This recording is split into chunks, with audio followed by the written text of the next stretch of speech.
Hi.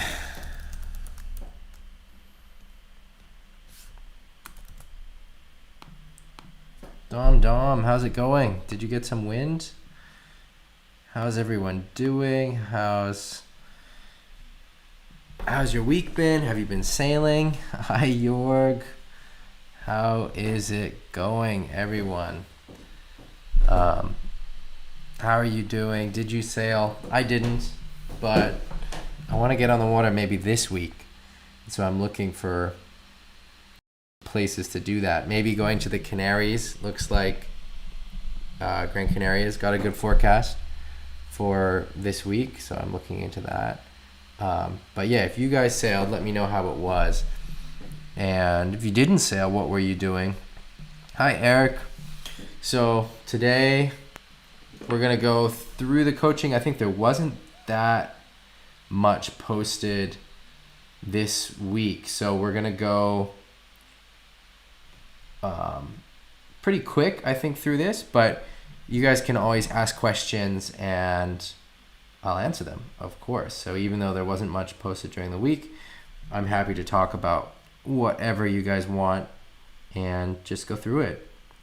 The 4-loop course is going well, which is pretty exciting to see.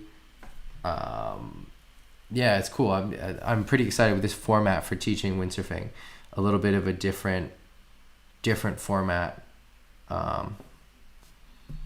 No sailing in Norway. Ouch. Yeah, I really want to come to Norway. Hey, Den.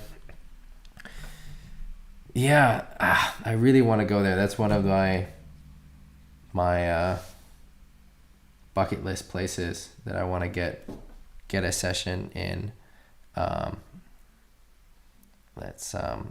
want to do oops. All right, you're still injured. I want to do a quick shout out. So we had a few donations this week. So hey, Tomas. So you can donate to the stream just to help keep everything going. So I'm just gonna do quick shout out to everyone that donated this week. Let's see if this works, if I can do this live. Hi, Brian. I'm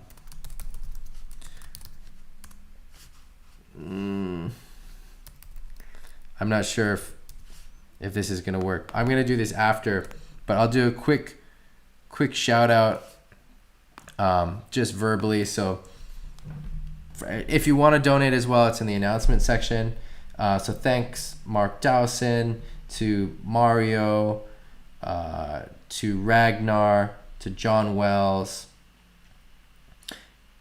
and I think that's it for this week. So thank you guys. Oh, and Daniel, of course. Yeah, anyway, I'm excited to get into the coaching. I haven't been sleeping very much. As you guys know, I still have a newborn. I'm looking at the forecast in Gran Canaria, as I said earlier. So if any of you guys have the time to go, once I kind of finalize my tickets and you want to sail together, that could work. I'm looking at going maybe Tuesday and staying till Saturday, Sunday, something like that in Gran Canaria, getting some sailing in. Anyway, let's dive into the coaching. Hey, Brian, Mert, John, Caro. Cool. All right, let's get into it. So Greg is looking for advice for his fins. Yeah, Danish Opens next weekend. So Greg's looking for some advice for his fins. He's a bigger guy, sailing 5'3" to 5'8", looking 20 cm in the rear, 12 on the sides. I might recommend going even a little bit longer in the rear to give you that solid drive. I think the more equal your fin sizing is, the more skatey the board feels. And so it sounds like, Greg, you want a lot of drive. I would maybe stick with 10s on the side and go with a 21 or a 22 in the rear to get get what you're looking for. And maybe the K4s work. I really like them because I feel like I can really push on them. But if you want more of a G10 fin, there's some other good options in the chat. But I'm pretty happy with the K4s. Jeff, you're leaving Cape Town. So sad. All right. As I said, guys, we don't have a ton of topics this week, so I'm just gonna kind of roll through them kind of quick.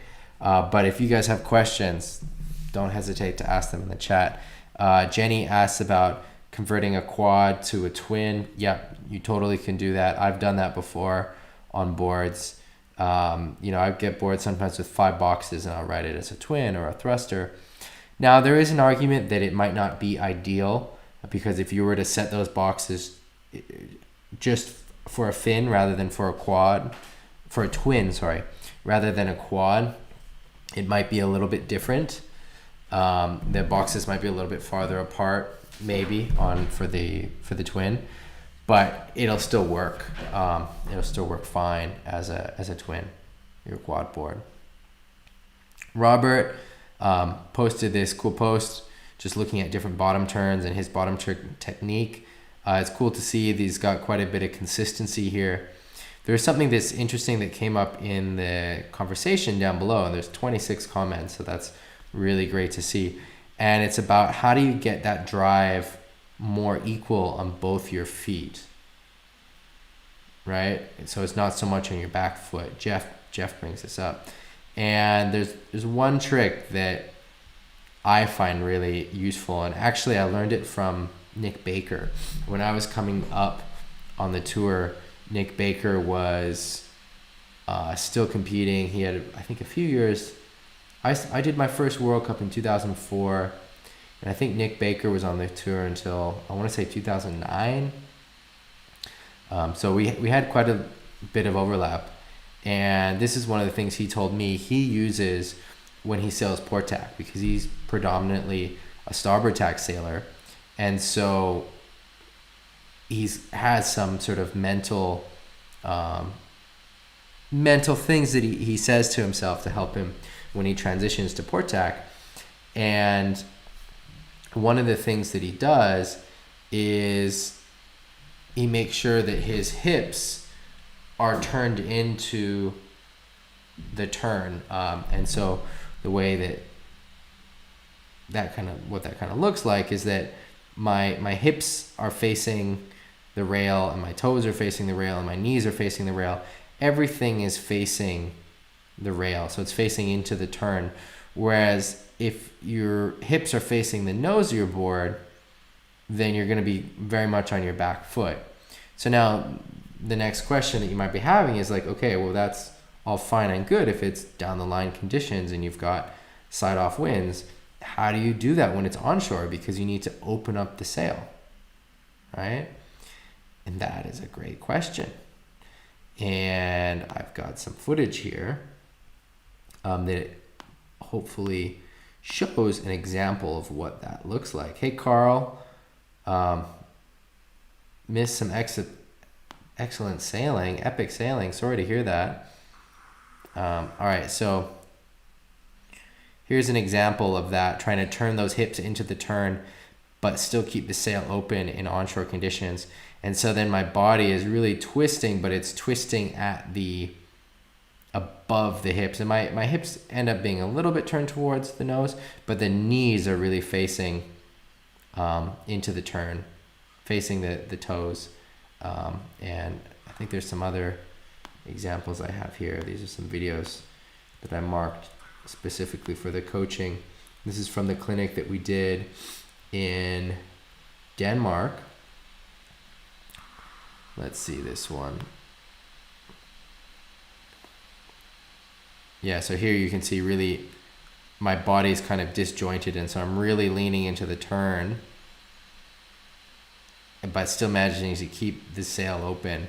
It's kind of an awkward stance, but it's something you need to do if you want to get your body bent over, kind of surfy on the rail, and it's onshore, right? Because you've got to keep the sail open. Anyway, so that's a bit about bottom turns. Thank you, Robert, for posting that and sparking that conversation. Here's a cool old shot of Craig Masonville. Legend from the old days, Hokipa days, early Hokipa days. All right, we talked about that last week. Here's a cool video from Fuerte, which looks like super fun conditions. This nice off the lip. Hey, Mark. All right, we talked about this last week. Talked about that, I think. So, Marine, if you're here, have you been working on your shove-its? I want to hear about that. So we've got one more post to go through, which was a post from Chile. Here it is. But first, we got a question from Bjorn. I mentioned in a previous post some top surfers to illustrate the bottom turn. Do you think it's possible to practice a good bottom turn, top turn on a longboard, skate, or surf skate? I think that's a really good question, and it's a question I don't have an answer to, actually. I've done a little bit of surf skating myself, but I'm very far from an expert, and I found it a lot of fun, and it was definitely a challenge to work the ramps and work the pool and everything with the really loose trucks of a surf skateboard. And I want to get my own. I don't have my own, and sort of play with it and see if it can be a way to train. I think anything like that helps. You know, the more that you're working those muscles of your body and those different awarenesses of your body, it helps. So it doesn't hurt, even if the dynamics are not exactly the same, which I'm not sure if they are or not. I'm not sure if you're getting so much on the rail on the surf skateboard. I think it's a little bit more this way, whereas when you're on the windsurf board, you really want to be thinking just like this. You don't want to be thinking going this way. So that would be my first reaction. But that said, I think that there's a lot to learn. You're working very similar muscles. You're training your brain to connect with your body in a certain way. There's a certain dynamic where you're picking up speed from the pool when you're surf skating, and that's a skill that does kind of cross over to both surfing and windsurfing. So I think there definitely is something to learn. It's definitely not as much of a crossover as surfing to windsurfing. I think like surfing has a lot of crossover with windsurfing, obviously. So anyway, I'm not sure if that answers your question. It does a little bit. I think I need to follow up on that. I need to get myself a surf skate and see if there are exercises that can be done on it. All right, now we've got this video from Yurko, and let's pop this thing open, talk about the technique. Come on. Let's turn off the music. Let's get it enlarged. All right, so kind of small, mushy waves at this spot in Chile. But Yurko, what I like in this is even though the waves are small, you're really working them, you know, and I like seeing that. So, you know, you're going for one turn, two turns, getting it on this critical section, throwing some spray, finding another turn in there. And these waves, they're really not offering much. And so, you know, working it as much as you can is what you need to be doing. And you're doing that. So I like that. I like to see that. All right. And then we've got this back loop that's coming up. I like that also. Just one more thing that Yurko does here is he's completing his cutback. So like this cutback, he's driving it back around to the white water. I like to see that. All right, here we have a back loop. So again, there's some good technique going on in here in this back loop. You can see that he's carving upwind as he goes for the takeoff, sails straight up into the wind, and then comes down. It's hard to see why you fall here. We're a bit zoomed out, but a lot of the fundamentals look good. It could be that you could go even more upwind on the takeoff. And then it looks like, which this is again one of the most common mistakes, it's hard to see because this video is so far away. Yeah, it's hard to see. If you could give us a little bit of a closer... It looks like you're not looking with your head. When we get to this frame, it looks like the head is looking at your board rather than where you're going to land. And as I've said so many times before, looking with your head where you want to land is the key to unlocking the back loop. So that's all I'm going to say about that because it's kind of hard to see. Again, kind of mushy surf, setting up for this section. It's hard. The wave's not really offering very much. I guess what I would have done differently to ride this is instead of trying to get 3 turns here, I would have set up to time this section just because it looks like this is a nice section. You've got a bit of clean water here to bottom turn on. And so I would have tried to hit the lip on this section because that looks kind of like the most, the largest power source, energy source going on right here. And then so you could hit that section and then still be set up to ride the rest of the wave. Killer loop. Oof. Yeah, that's hard on the boards. Loops like that. Oof. Scary. All right, here. So here you're doing a better example of that, of waiting more for this section. Here you're waiting maybe a little bit too much for this section. Because it's just a little bit mistimed. What I would like to see you do is instead of aiming, so you're aiming for this part of the wave and you're already thinking about your cutback by the time you're here, I want to see you drive into this opening here. There's this opening here, right where my mouse is, and just think about placing the board up into the wave and then letting the wave push it back. This is a recurring theme that if you're working hard in wave riding, you're doing something wrong. You want to be putting yourself in the right position and then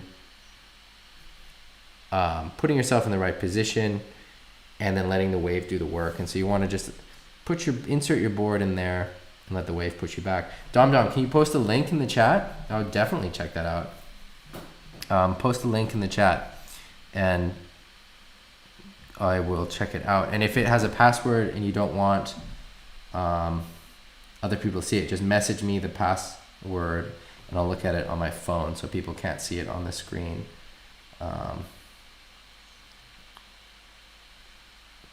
Or actually, I see you did send me that link. This is going to open in the wrong window though. Yeah.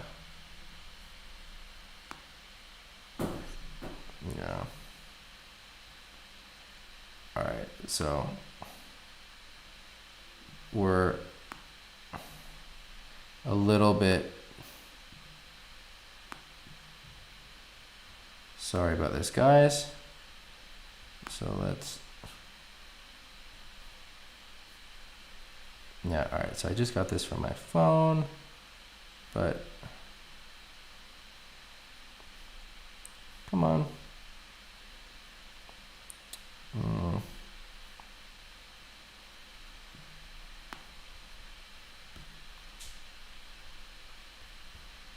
All right, I don't know why this is not working.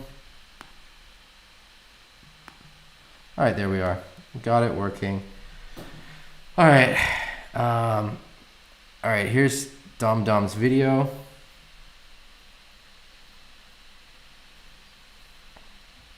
All right, so Dom, tell me, are we starting?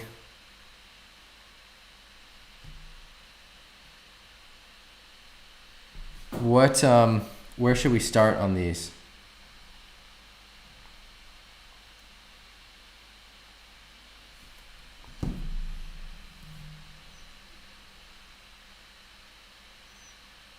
Yeah, Rasmus, thanks for the tips about longboarding.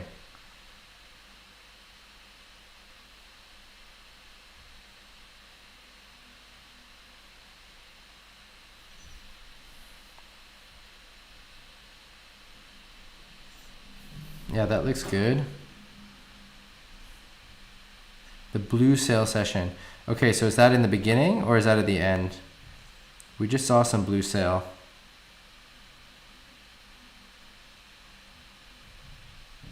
This is from 2020. So is it these ones in the beginning? Okay, yeah. All right. Up, looking good. All right.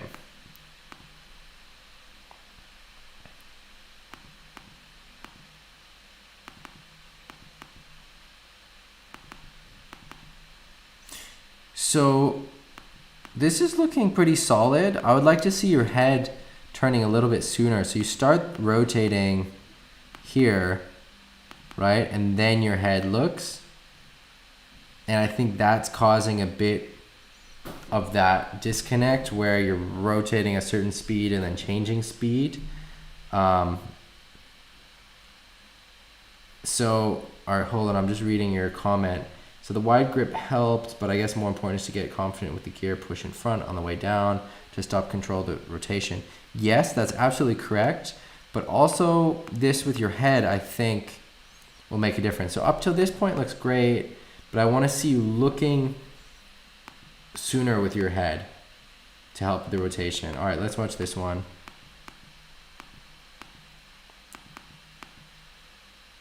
So this one you got kind of messed up by the wave. As you're taking off, the wave kind of breaks on you, and that we can tell is messing up how you're flying. There you're getting the head looking sooner. I like that.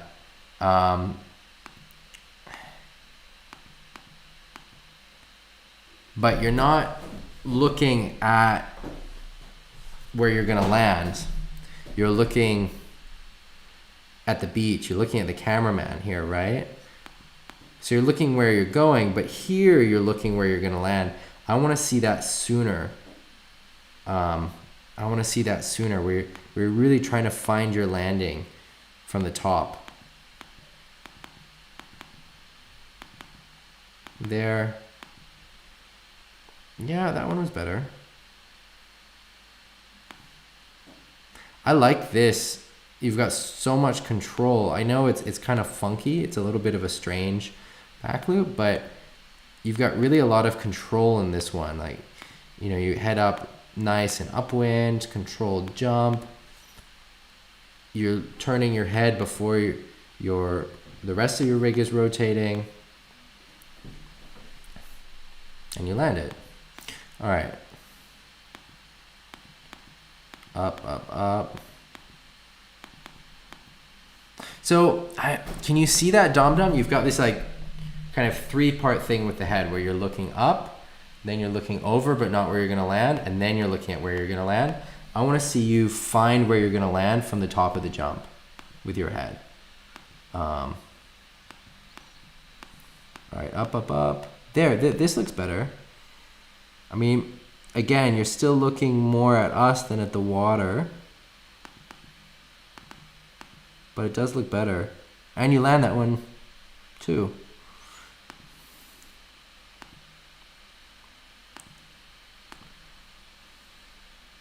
I mean, there's a lot that looks really good. Your form looks really solid. Going up.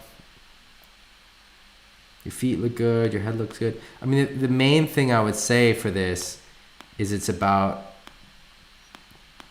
getting the head turned more sooner.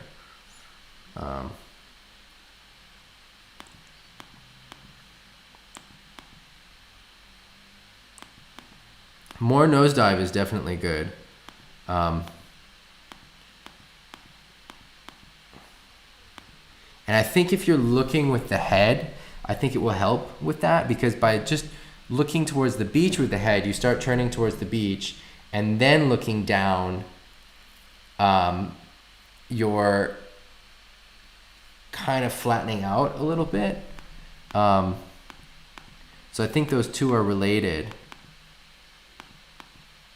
because you can see the moment that you start looking where you're gonna land, it's here, right?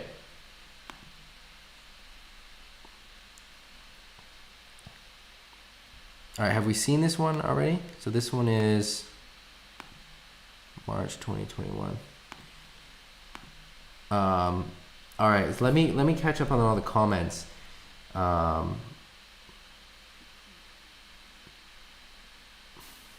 So more nosedive is always a good thing with the back loops. You can really land on the nose.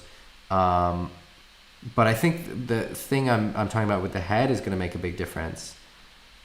Your takeoffs look good. You are going a little bit more sort of like long jumps rather than high jumps, but you're managing it. I don't think it's a problem, and you're able to get the control with the wind. So I think that's fine, Dom Dom. I think the head thing will make a difference in really trying to come down on the nose. Tristan, normally we should look down only after the pump at the apex. Yeah, normally, I mean, you just start looking back once you reach the top, and until you reach the top, you're really just looking straight up and traveling up. So, does that make sense? Does that make sense, Dum Dum? I think that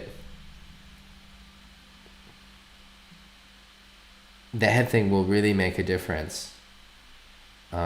And you can see that there's different degrees of how much your head is turning, and the ones where it's turning more sooner, you land.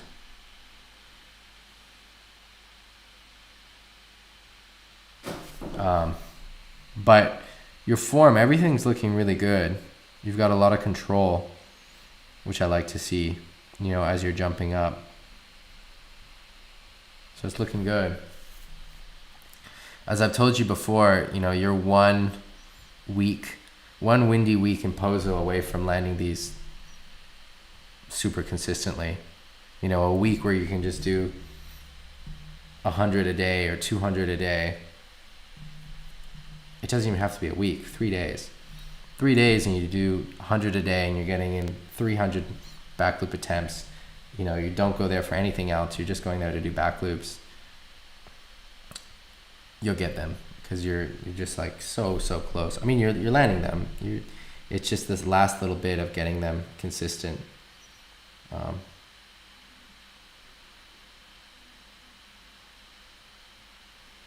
But yeah, looking good. All right, guys. Well, I think that's everything. So that was a little bit of a short session today. I don't know if there's more comments you guys have. If there are, please throw them at me. Otherwise, I'm gonna call it a night. Catch up on some of my sleep and other work stuff that I need to do. Yeah, but I'm super happy to answer your questions. And if you're watching this for the first time, or if you're not watching this for the first time but not a member of the Facebook group, join the Facebook group if you're on Facebook. It's Graham Ezzy's Windsurf Coaching Community, and it's where all the discussion happens during the week. You can post photos, videos, questions, comments. We discuss it, and that makes the live stream for the Sundays. All right, Bjorn's asking, advice for staying in the pocket and not outrunning a wave. What is your take on traversing a lot of whitewater back upwind to stay perfectly in the pocket? Okay, so this is a good question, and it's a difficult question to answer because it depends on the wave. You can definitely come back on the whitewater to wait for the wave to set up. But then like how you do that waiting can be pretty difficult. There's a wave that I posted. This one.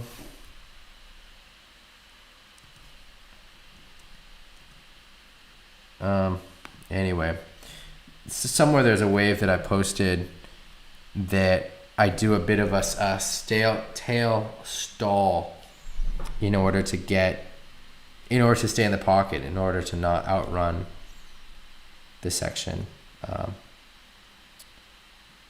Maybe I can find that. let's see.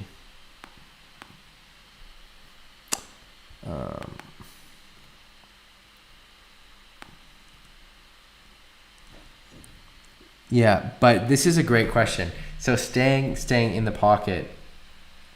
I think the more you're doing, the more you're cutting back your turns, and the more you're staying on the rail, the easier it is to stay in the pocket. So a lot of times, what happens is that you outrun the wave because you're thinking about the next section too soon. So here, like I've tried to collect some of my flow waves where I'm trying to stay with the section. Here the wave's going pretty fast, so I've got to go fast with it.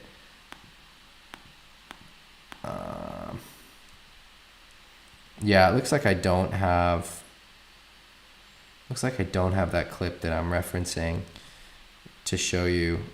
Here, this is from this thing that Ben Prophet did on Windsurfing TV. But anyway, what I'm trying to say, Bjorn, is that if you stay on the rail a little bit longer, then you're buying time, and it looks nice. So you can do longer cutbacks. So kind of like this, right? Like, so by staying on that rail, and so like instead of stopping here and racing down to the next turn, by staying on the rail and cutting back to the whitewater, it buys me a bit of time to stay in the pocket.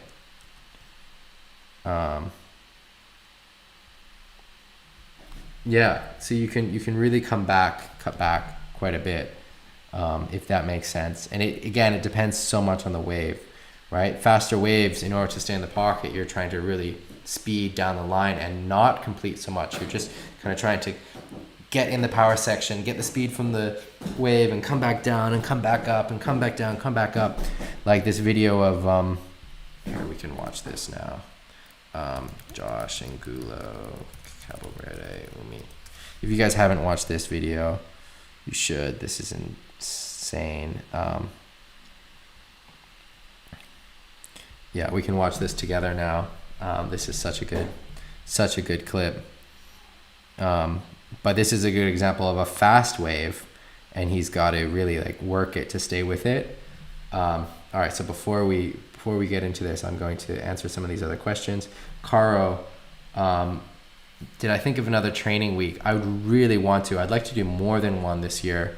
What has stopped me so far from choosing dates is COVID and the situation with COVID and just how chaotic and unpredictable everything is. So I would love to do another week of training, coaching, doing a clinic. It's just so hard to plan this year with COVID. So that's to be announced.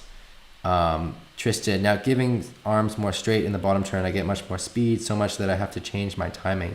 It was way easier for airs today. It was cool, but it changes the timing. Yeah, that's great to hear, Tristan. Yeah, it makes a big difference. And it's cool how that changes. I remember we did some changes to the sails going from, I think it was 2019 to 2020 with the new sails. And my new sails I felt so much better, so much faster on the wave, that it felt like I then was reaching the limit of my boards. It changed my relationship with my boards, and then that changed my relationship with the waves, which was just a funny process. So let's watch this video, because Josh is a master of flow, and this video is a great example of staying in the pocket and really timing it. So sometimes he's got to race the section, sometimes he's got to cut back a bit. See there, he kills some speed. So there's a good example, right? So he comes down from here. He's too early for the wave. So he does a little cut back, kills some speed, drives into this next turn. And then here you can see he's got this open wall, right? So he's a little bit early. So he goes for that kind of slower one-handed thing, chills a bit here on the section. He's waiting for it to set up. And then gets this perfectly timed section.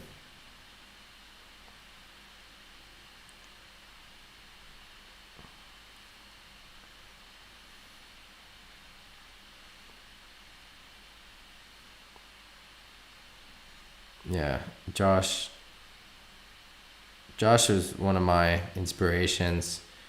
So you can see here, he's gets in the pocket. He's got a race. So this is an example where he's got a race, hits that section, comes down, hits the next one, flying out of it, and then it relaxes. The wave relaxes a little. Well, I was gonna say it relaxes a little bit, but not even. He's still really drumming on it. Yeah, it's so fun to sail in this spot when it's on. All right, so here's another one where he's really racing to stay in the pocket because just the section's going so fast. And then when he has a little bit more time, he can go more vertical, but otherwise he's got a more down the line approach.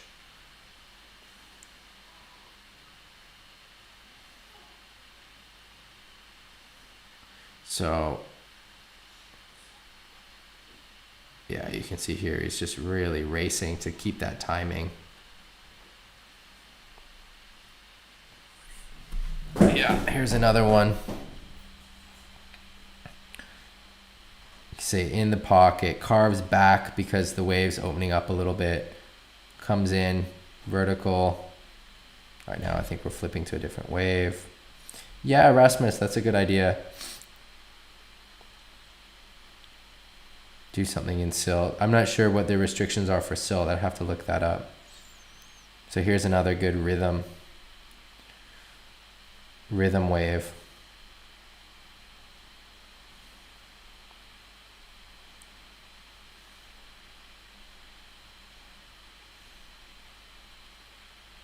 You see he's really got a race to get to the next section.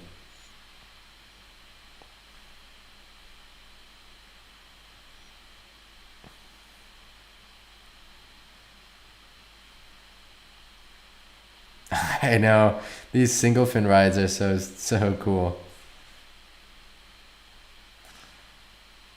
Yeah, it makes me want to go back to Cabo Verde as well, watching these perfect waves. Wow. Josh is such a beast. He almost makes that too. Yeah, sick.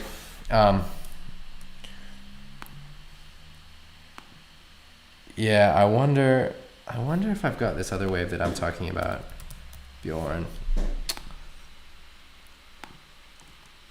No, just this wave.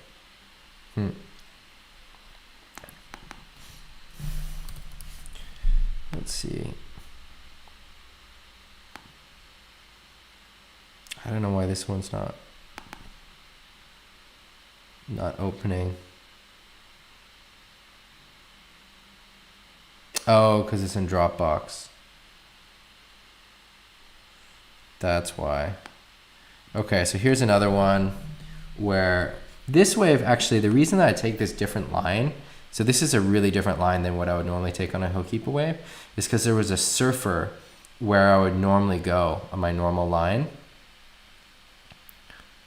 And so here, like, I'm really trying to stay in the pocket, but it's a little bit of a different line than what I would normally do at Hokipa because there was a surfer. I don't know if you can't see them, but which just kind of messed it up. Or not messed it up, just I had to do something a little different. Yeah, anyway, so it kind of, I'm slower a bit in the beginning, cutting back quite a bit more just to stay with the pocket. And then once the wave starts speeding up, then I start speeding up as well to match my tempo with the wave. But I'll try and find some other videos and do a post. I know I have them. It's just where they are. Cool. All right, guys. Well, I think that's it for questions. So I'm going to call it a night, try and get some good sleep tonight. I'll let you guys know about my travel plans if I end up going to Gran Canaria. I've still got to research flights and the requirements, COVID requirements for entering Canary Islands. But the forecast looks good. I'm dying to get some sailing in. So I'd like to do that if possible. If you guys are around to sail with me, great. Otherwise, I hope you guys have a windy week wherever you are. Remember to post in the group and I'll see you next Sunday. All right. Take care.